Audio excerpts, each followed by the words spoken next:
हमारी कहानी शुरू होती है एक इंटरव्यू से, जहां प्रोफेशनल फुटबॉल खिलाड़ियों से पूछा जाता है कि वे अपनी टीम में सबसे ज़्यादा किस खिलाड़ी को देखना चाहेंगे। और सबकी हैरानी की बात यह है कि हर खिलाड़ी ने एक ही नाम बताया। ये जो मुस्कुराता हुआ खिलाड़ी है, वो भी कैमरे के सामने बहुत कॉन्फिडेंट होकर वही नाम बताता है। दूसरा खिलाड़ी भी बड़ी ही पक्की मुस्कुराहट के साथ उस रहस्यमय नाम का जिक्र करता है। ऊपर देखो, ये खिलाड़ी भी बाकी सबकी बात से सहमत है। वो नाम था SY जून, एक रहस्यमयी खिलाड़ी। उसकी एक आंख सुनहरी चमक रही है और वो बहुत ही आत्मविश्वास से मुस्कुराता है।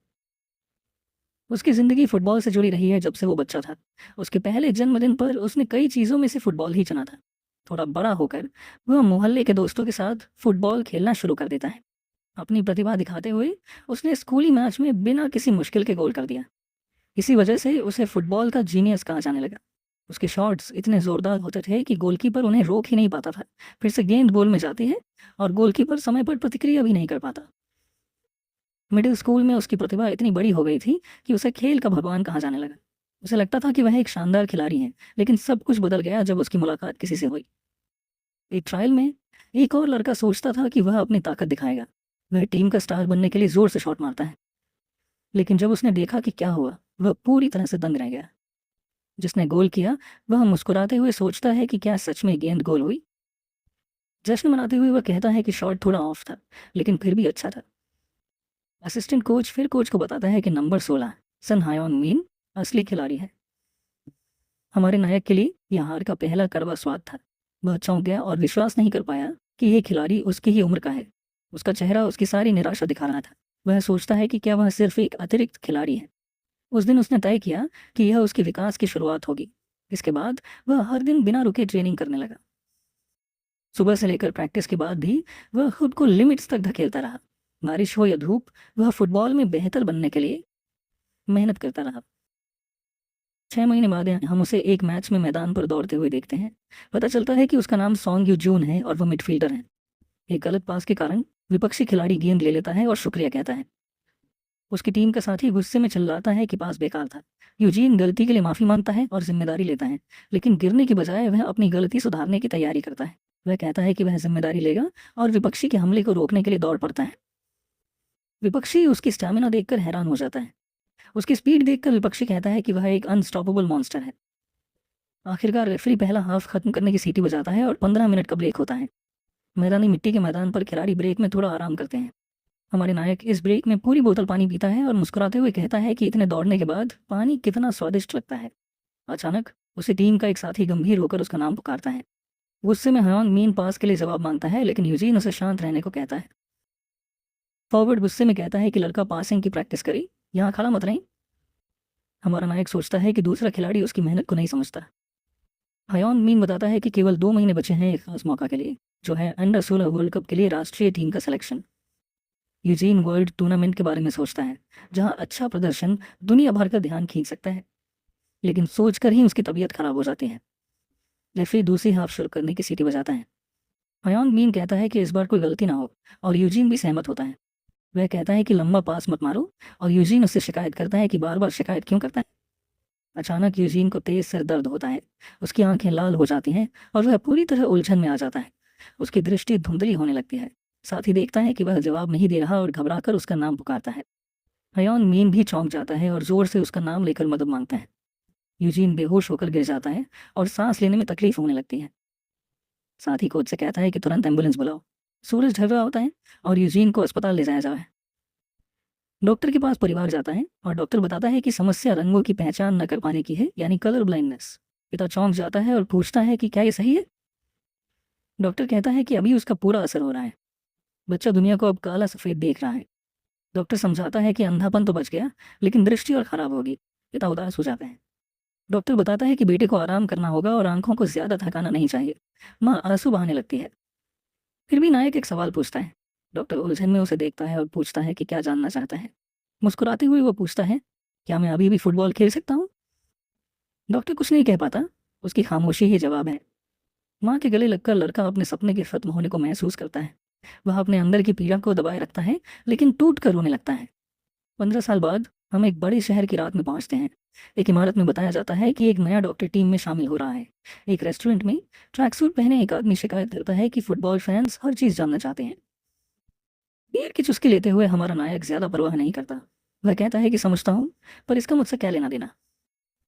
वो बस एक आम कर्मचारी है। हयोंग मीन कहता है कि वो उस खिलाड़ी के साथ खेला करता था। यूजीन कहता है कि अगर वो होता तो 5 गोल मारता, और दोस्त उसे डांटता है। टीवी पर एक पुरानी मैच की रिप्ले चल रही है, जहां हयोंग मीन ने एक ज़बरदस्त गोल किया था। कैप्शन कहता है, पेनलिली सन हयोंग मीन, टॉटनहैम के कप्तान और कोरिया की शान। यूजीन पुराने दोस्त और प्रतिद्वंद्वी को याद करता है। खिलाड़ी कहता है कि अंडर 17 वर्ल्ड कप के बाद वह मशहूर हुआ, जबकि हमारा नायक बस खामोशी से सुनता रहता है। वह पछतावा करता है कि क्या होता अगर उसकी बीमारी ना होती। दोस्त का नाम लेकर यूजीन चुप्पी तोड़ता है और पूछता है, तुम्हें लगता है कि तुम फुटबॉल में कितना आगे जा सकते थे? हयोंग मीन पूछता है, क्या ये पछतावा है? मुस्कुराते हुए वह कहता है कि जवाब सुनना मदद कर सकता है आगे बढ़ने में। हयोंग मीन गहरी सांस लेता है, खास ड्रिंक पीता है और हिम्मत जुटाकर सच बताता है। यूजीन शिकायत करता है कि दोस्त ड्रिंक भी संभाल नहीं पाया, लेकिन ईमानदार। लेकिन हयोंग में कहता है कि वो एक बेहतरीन मिडफील्डर था। यूजीन सोचता है दोस्त ज्यादा बढ़ा चढ़ा रहा है, पर हयोंग मीन कहता है कि वो सच बोल रहा है। अगर वो पासिंग और ड्रिबलिंग में अच्छा होता तो विश्व स्तरीय होता। यूजीन पूछता है, मिडफील्डर जो पास और ड्रिबलिंग में कमजोर हो। हयोंग मीन मजाक करता है कि उसे अच्छे इंस्टिंक्ट्स थे, जिससे यूजीन नाराज होता है। हयोंग मीन कहता है कि साथ खेलना मजेदार था। यूजीन सहमत होता है और कहता है कि वो दिन याद आते हैं। दोस्त नशे में धुत होकर अचानक गिर जाता है और बकवास करने लगता है। यूजीन उसे गाड़ी में बैठाता है, मैनेजर से कहता है कि ध्यान रखना। गाड़ी जाते हुए यूजीन शिकायत करता है कि दोस्त को सोडा पीना चाहिए। सड़क पर अकेला खड़ा यूजीन गंभीर सोच में डूबा होता है। घर जाते हुए सोचता है कि दोस्त की बातें उसे और ज्यादा पछतावे में डाल गई हैं। अचानक तेज बारिश होने लगते हैं और वो भीगते हुए सोचता है कि उसकी जिंदगी कैसी होती अगर वो बीमार नहीं होता। ट्रैफिक लाइट के पास सोचता है कि अगर वो रंग पहचान पाता तो कैसा होता। बारिश में दौड़ते हुए सोचता है कि उसकी दुनिया साफ और तेज होती। सोचते सोचते वो सड़क के बीच फंसा हुआ ट्रक देखता है, ठिठक जाता है। ट्रक से टकराने के बाद उसका जूता उड़ जाता है और वो सोचता है कि जिंदगी अलग हो सकती थी। जमीन पर गिरा, गंभीर रूप से घायल। वो सोचता है कि क्या सच में ये उसका अंत है। आखिरी दम तक बस एक ही सोचता है कि काश वह एक बार फिर फुटबॉल खेल पाता। अचानक खुद को फिर मैदान पर पाता है, दोस्तों की आवाज़ें सुनता है, लेकिन कुछ समझ नहीं आता। आसमान की तरफ देखता है और महसूस करता है कि अब वह रंग देख सकता है। हैरान रह जाता है। हयोंग मीन पूछता है, क्या तू ठीक है? दोस्त की शक्ल पहचानता है। हयोंग मीन कहता है कि वह बेहोश हो गया था और अब बकवास कर रहा है। यूजीन उलझन में कहता है कि उसने बेहोश नहीं हुआ, बल्कि उसे ट्रक ने टक्कर मारी थी। कुछ अजीब महसूस करते हुए वो खुद को देखने लगता है, समझने की कोशिश करता है कि ये क्या हो रहा है। अपने कपड़ों को देखकर पता चलता है कि उसके ऊपर डोंगविल हाई स्कूल की फुटबॉल टीम की यूनिफॉर्म है।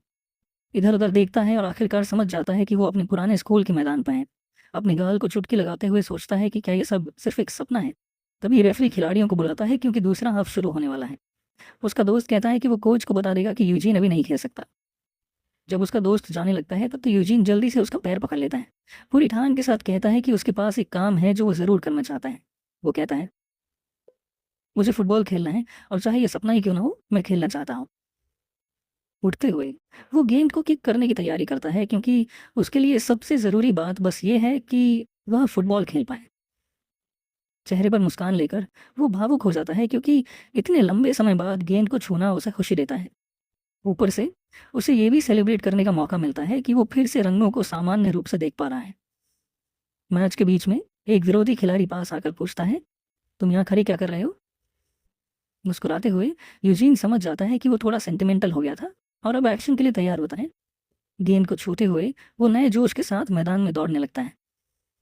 खुशी से सोचता है कि उसका शरीर ताकत से भरपूर है और वह गेंद के साथ तेजी से आगे बढ़ता है। 30 साल की उम्र में उसके पास आधी भी इतनी एनर्जी नहीं थी जितनी अब युवा होकर है।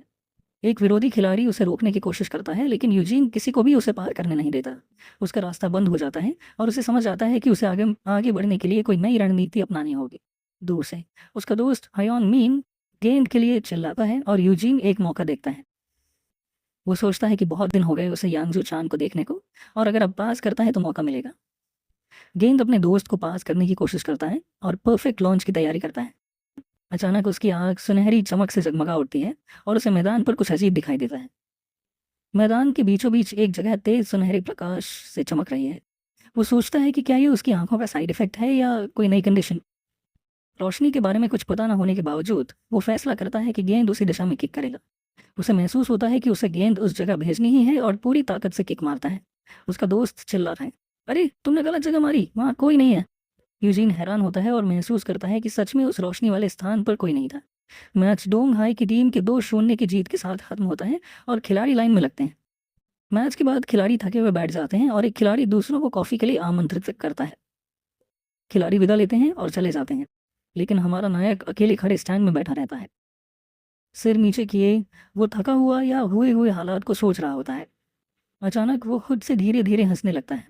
अभी भी स्टैंड में बैठा वो अपना चेहरा उठाता है और महसूस करता है कि उसने सच में फुटबॉल खेला है। बड़े मुस्कान के साथ उसे समझ आता है कि यह सपना नहीं है और वो सच में भूतकाल में वापस आ गया है। मुट्ठी कसाते हुए वो दृढ़ निश्चय कर लेता है, क्योंकि अब वो फुटबॉल खेलना जारी रख सकता है। उसका दोस्त पास आता है और पूछता है, इतना मुस्कुरा क्यों रहा है अकेले में। यूजीन सोचता है कि हायोंग मीन अच्छा मूड में है, लेकिन दूसरा उसकी निकनेम को लेकर शिकायत करता है। खिलाड़ी पिछले पास की तारीफ करता है और पूछता है कि उसने कैसे उसे वहां देखा। हमारा नायक याद करता है कि उसने गेंद सुनहरे प्रकाश के खंभे की ओर किक मारी थी। वो सोचता है कि उस पल के बाद उसने उस प्रकाश के खंभे को और नहीं देखा। आत्मविश्वास से मुस्कुराते हुए लड़का कहता है कि उसकी असली काबिलियत अभी शुरू हो रही है। जब उसका दोस्त उठकर जाने लगता है तो यूजीन पूछता है कि कहाँ जा रहा है। खिलाड़ी सादगी से जवाब देता है कि घर जा रहा है। घर सुनते ही यूजीन सोच में पड़ जाता है और याद करता है कि कल प्रैक्टिस है। फिर हम रात के समय एक अपार्टमेंट बिल्डिंग देखते हैं जिसमें लाइट जल रही होती है। दरवाजे पर पहुंचकर वो आश्चर्यचकित होता है कि कैसे उसे अपना घर मिल गया। पासवर्ड टाइप करता है और महसूस करता है कि आज भी उसका जन्मदिन है। अपार्टमेंट में प्रवेश करता है और घोषणा करता है, घर आ गया बहुत दिन बाद। अंदर देखता है और दंग रह जाता है कि घर पहले जैसा ही है। किचन में उसकी माँ उसे बुलाती है और वह हैरान होता है कि वो सामने है। माँ उसे खाना खाने बुलाती है और उसकी जवानी देखकर भावुक हो जाता है। फिर उसे ध्यान आता है कि उसके पिता लिविंग रूम में हैं और वो बहुत फॉर्मल तरीके से उनका अभिवादन करता है। पिता आश्चर्यचकित होकर पूछते हैं कि क्या बेटा ठीक है। माँ समझाती हैं कि बेटा बस फॉर्मल होने की कोशिश कर रहा है और उसे बैठने को कहती हैं। पूरा परिवार साथ बैठकर डिनर करता है और माँ की बनाई खाने का आनंद लेता है। लड़का खुश होता है कि लंबे समय बाद माँ के हाथ का खाना खा रहा है। वह किमची स्टू का स्वाद सकता है और याद करता है कि माँ का खाना हमेशा तीखा होता है। डिनर के दौरान पिता पूछते हैं कि क्या उसने उस बात पर सोचा जो उन्होंने पहले कही थी। पिता बताते हैं कि उन्होंने यह बात इसलिए कही थी ताकि वो फुटबॉल छोड़कर पढ़ाई पर ध्यान दे। नायक याद करता है कि अपनी पिछली जिंदगी में उसने अपनी बीमारी के कारण फुटबॉल छोड़ दिया था और पिता का बिजनेस संभाला था। वो सोचता है कि पहले शायद वो सोचता कि बाद में फैसला करेगा, लेकिन अब बात अलग है। स्वस्थ शरीर और पूरी दृष्टि के साथ वो मेज पर हथौड़ा मारता है और फैसला करता है। माँ और पिता उसकी इस अचानक एटीट्यूड देखकर चौंक जाते हैं। दृढ़ निश्चय के साथ वो कहता है कि वो अपने फुटबॉल के सफर को जारी रखेगा। वो जोड़ता है कि अपनी पूरी जिंदगी फुटबॉल के लिए जिएगा। अगले दिन मैदान पर कोच घोषणा करता है कि वो टीमों में बांटकर एक फ्रेंडली मैच खेलेंगे। कोच लाल और हरी टीमों को बांटने और खेल शुरू करने को कहता है। एक साथी खिलाड़ी यूजीन से कल के पास के बारे में मजाक करता है कि उसे राइड चाहिए। यूजीन सोच में पड़ जाता है और सोचता है कि क्या आज फिर से वो प्रकाश का खंभा देख पाएगा। रेफरी की सीटी के साथ अभ्यास मैच शुरू होता है। हमारे नायक को मिडफील्ड में गेंद मिलती है और वो उसे आराम से अपने पैर पर कंट्रोल करता है। गंभीर चेहरे से वो मैदान का विश्लेषण करता है, कोई खुला रास्ता या मौका खोजता है। उसे महसूस होता है कि वो कुछ देख रहा था, पर ध्यान देता है कि उसके एक साथी के ऊपर एक आभा सी दिखाई दे रही है। स्थिति को पहले समझने के लिए वो अपने साथी के साथ गेंद पास करता है। टीम तेज और सटीक पास करती है और अटैक में कब्जा बनाए रखती है। उसके एक साथी खिलाड़ी उसकी तरफ ध्यान से देख रहा है और सही मौका का इंतजार कर रहा है। अचानक वो खिलाड़ी जोर से गेंद को किक करता है और लंबा पास करता है। डायग्राम दिखाता है कि पास कितना सटीक था और कैसे उसने विपक्षी की रक्षा को तोड़ा। यांगजू चान गेंद को अपने छाती पर परफेक्ट तरीके से पकड़ता है और गोल की ओर बढ़ता है। आत्मविश्वास से मुस्कुराते हुए वो प्ले खत्म करने और गोल करने की तैयारी करता है। वह कहता है कि गेंद उसके पैरों में है तो गोल पक्का है, लेकिन हरी टीम का एक डिफेंडर आता है और कहता है, इतनी जल्दी मत कर। नाखुश होकर फॉरवर्ड पूछता है, क्या विरोधी को मेरी सफलता बर्दाश्त नहीं है। डिफेंडर उसे चिढ़ाता है कि क्या अंडर 17 नेशनल टीम का सदस्य उसे पार नहीं कर सकता। स्थिति को देखकर नायक दौड़ता है सपोर्ट के लिए, जबकि उसका दोस्त उसे बुलाता है।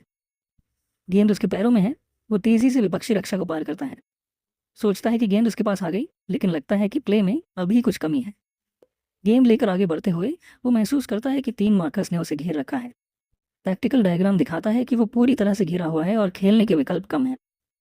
पीछे हटने के बारे में सोचता है और गेंद वापस पास करने की सोचता है ताकि अटैक फिर से शुरू किया जा सके। अचानक रहस्यमय सुनहरा प्रकाश का खंभा फिर से मैदान के बीच में प्रकट होता है। चौंक कर सोचता है कि क्या ये खंभा फिर से सामने आ गया, लेकिन इस बार वो देखता है कि प्रकाश की जगह पहले से छोटी और संकरी है। वो सुनिश्चित नहीं है कि पास कर पाएगा या नहीं, और अगर पास करेगा तो क्या नतीजा होगा। गोल के पास पहुंचते हुए मुस्कुराते हुए वो खुद को डांटता है कि हिचकिचाया क्यों, और तय करता है कि अब डरना नहीं है। खुद से कहता है, मैं तभी जानूंगा जब कोशिश करूंगा। फिर पूरी सटीकता से गेंद को किक मारता है। जैसे ही गेंद रोशनी की तरफ उड़ती है, वो उम्मीद करता है कि सही जगह गेंद पहुंचे। खेल चलता है और खिलाड़ी तेजी से मैदान के एक क्रॉस भागते हैं। हम देखते हैं कि पास का लक्ष्य उसका दोस्त सोन हयांग मीन था, जो गेंद के लिए दौड़ रहा है। लेकिन गेंद जमीन पर अजीब तरह से टकराती है और खिलाड़ी का कंट्रोल छोड़ देती है। अनियमित उछाल के कारण उसके दोस्त ने शॉट मिस कर दिया और गोल करने का मौका खो दिया। गेंद गोल के बाहर चली गई और वादा भरी चाल गलत हो गई। विस्तार से देखा जाए तो शॉट के वक्त फॉरवर्ड का पैर गेंद से काफी दूर था। नाराजगी में खिलाड़ी गुस्से से टर्फ की शिकायत करता है और समझ नहीं पाता कि खेल में क्या हुआ। दूर से हमारा नायक बहुत फ्रस्ट्रेटेड चेहरे के साथ सीन देख रहा है, लेकिन जैसे ही वो अपने दोस्त का मिस्ड शॉट देखता है, हंसना शुरू कर देता है और ऐसा लगता है जैसे उसे कोई बड़ी रेवलेशन हो गई हो। मुस्कुराते हुए उसे आखिरकार सुनहरे खंभे की असली पहचान समझ में आती है। नीला आसमान और चमकता सूरज प्रैक्टिस मैच को पूरी गति से जारी रखते हैं। मैदान के पास लाइन मार्कर है, एक साधारण पर जरूरी उपकरण। धीरे धीरे टपकता नल शांत और एकाग्रता का प्रतीक है। हवा में 2 खिलाड़ी जोरदार टक्कर में गेंद के कब्जे के लिए भिड़ते हैं।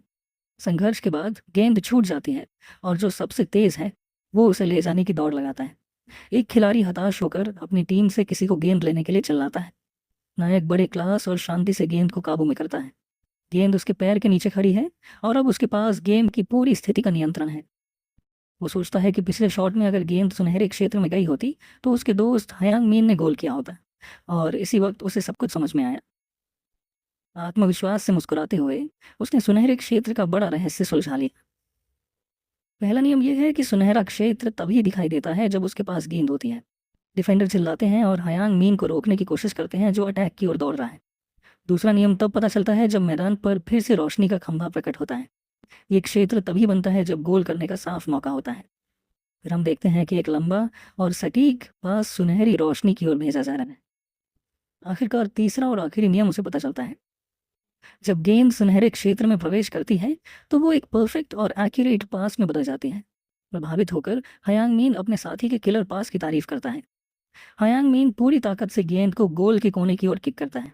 शॉट इतना जोरदार और सटीक होता है कि गोलकीपर के पास उसे बचाने का कोई मौका नहीं होता। फॉरवर्ड गोल जश्न मनाता है। पूरी तरह पक्का है कि गेंद नेट के पीछे जा रही है। गोल के बाद टीम वाले जश्न मनाते हैं जबकि नायक दूर से देख रहा होता है। मुट्ठी बांधकर उसे विश्वास होता है कि इस नई क्षमता के साथ वो अनस्टॉपेबल है। जीत की मुस्कान लिए वो इनविंसिबल महसूस करता है और किसी भी चुनौती के लिए तैयार है। मैदान के बाहर वो अपने प्रदर्शन से खुश होकर खुद से हंसता रहता है। खिड़की से एक रहस्यमयी आदमी कॉफी का कप लेकर प्रैक्टिस देख रहा है। वो नोट करता है कि पास परफेक्ट था और लड़के के गेम विजन और जजमेंट की तारीफ करता है। कॉफी का घूंट लेते हुए वो जो अभी देखा उससे प्रभावित लगता है। हम लड़के को लाजोंग ग्वान के रूप में पहचानते हैं, जो अंडर 17 राष्ट्रीय टीम के कोच है। मैच खत्म होता है, रेड टीम 5-0 से जीतती है। सूरज ढलते हुए एक डिनर पर साइनेज दिखाता है कि जीत की चाबी नायक के पास सहुए पास थे। उसका दोस्त अभी भी विश्वास नहीं कर पाता और पूछता है कि क्या आज के पास सच में उसके थे। दोस्त समझाता है कि वो हमेशा एक ऐसा खिलाड़ी रहा है जो ज्यादा दौड़ता था, पास पर फोकस्ड नहीं था। नायक मजाक करता है कि क्या उसे पास करना छोड़ देना चाहिए, और दोस्त उसके पास की तारीफ करता है। स्नैक खाते हुए दोस्त मानता है कि दूसरों को उसका ये अचानक बदलाव ऑब्जर्व लगता है। बॉक्स टू बॉक्स एक पोजीशन है जो पूरा मैदान कवर करता है, डिफेंस एज से अटैक तक। अपनी ज़बरदस्त स्टैमिना के कारण ये उसकी खेलने के स्टाइल के लिए परफेक्ट पोजीशन है। खुद भी उसे हास्यास्पद लगता है कि उसने एक रात में पासर बन जाना। डिनर पर खाते हुए उसका दोस्त कुछ इंपॉर्टेंट न्यूज़ शेयर करने वाला होता है। वो बताता है कि अंडर 17वीं नेशनल टीम का कोच मैच में था, और ये सुनकर लड़का शॉक्ड हो जाता है। उसे याद आता है कि उस वक्त कोच रोजाना उसके दोस्त को देखने आया करता था। कंधे पर थपकी देते हुए दोस्त उसे प्रोत्साहित करने की कोशिश करता है। हयांग मिंग कहता है कि अगर वो अच्छा खेलता रहा तो कोच की नज़र में आ सकता है। नायक चकित होता है और सोचता है कि वो अपने दोस्त के साथ अंडर 17 टीम में जा सकता है। अपने मन में वो खुद को बड़े स्टेडियम में खेलते हुए सोचता है, जहाँ भीड़ चीयरिंग कर रही है। जोरदार संकल्प के साथ वो कसम खाता है कि वो ज़रूर स्टार्टिंग टीम में जाएगा। अगले दिन हम खिलाड़ियों को मैदान पर दूसरे प्रैक्टिस के लिए स्ट्रेचिंग करते देखते हैं। नायक पिछले दिन की प्रैक्टिस से होने वाली सोरनेस महसूस करता है। हायांग शिकायत करता है कि आज की प्रैक्टिस सबसे बोरिंग है, क्योंकि इसमें शारीरिक तैयारी है। अचानक उसका दोस्त शिकायत करना बंद करता है और हैरानी से कुछ देखने लगता है। स्कूल का कोच बस के सामने खड़ा है, हाथ फैलाए हुए।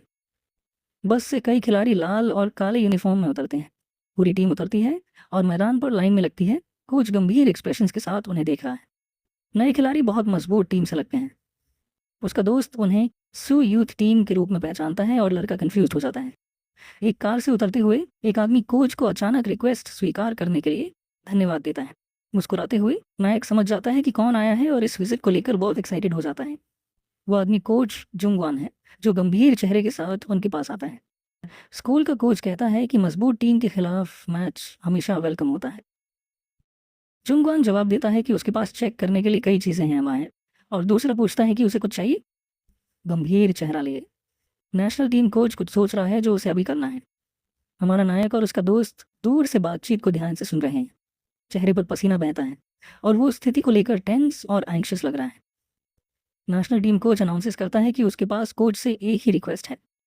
वो टीम को बताता है कि आज की प्रैक्टिस को सरप्राइज फ्रेंडली मैच से रिप्लेस कर दिया गया है। कोच बोर्ड पर लाइनअप दिखाता है और सभी से वार्मिंग अप करने को कहता है। खिलाड़ी बोर्ड पर अपनी फॉर्मेशन और पोजीशन देख रहे हैं। एक खिलाड़ी हमारे नायक को निर्देश देता है कि सारी गेंदें हयांग मीन को पास करें। फिर वो बोर्ड की ओर इशारा करता है और नायक से लाइनअप देखने को कहता है। बोर्ड को देखकर लड़का सोचता है कि लाइनअप अलग क्यों है।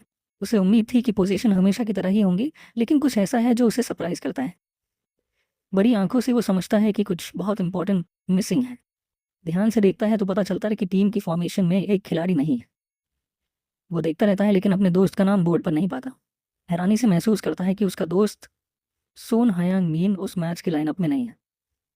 नर्वस मुस्कान के साथ सोचता है कि क्या हुआ है और क्या अब वो बड़ी मुसीबत में है। दूर से नेशनल टीम कोच खिलाड़ियों को मैच के लिए तैयार होते देख रहा है। फिर वो नायक और उसके बेहतरीन पासिंग गेम के बारे में सोचता है। कोच लड़के को चुनौती देता है कि बिना मुख्य फॉरवर्ड के वो अपनी काबिलियत साबित करे। हमारा नायक नेशनल टीम के लिए क्वालिफाइड होने की तैयारी करता है। रेफरी की सीटी के साथ अंडर 17 नेशनल टीम का पहला हाफ एसयू टीम के खिलाफ शुरू होता है। यूथ टीम्स ऐसी ऑर्गेनाइजेशंस होती हैं जो भविष्य के फुटबॉल सितारों को खोजने के लिए बनाई जाती हैं। कई टीमों में से एसयू टीम जो ली जोंग गुआन के नेतृत्व में है, खेल में पूरी तरह अलग स्तर की है। मैच के दौरान हमारा नायक विपक्षी टीम के नंबर 10 खिलाड़ी का सामना करता है मिडफील्ड में।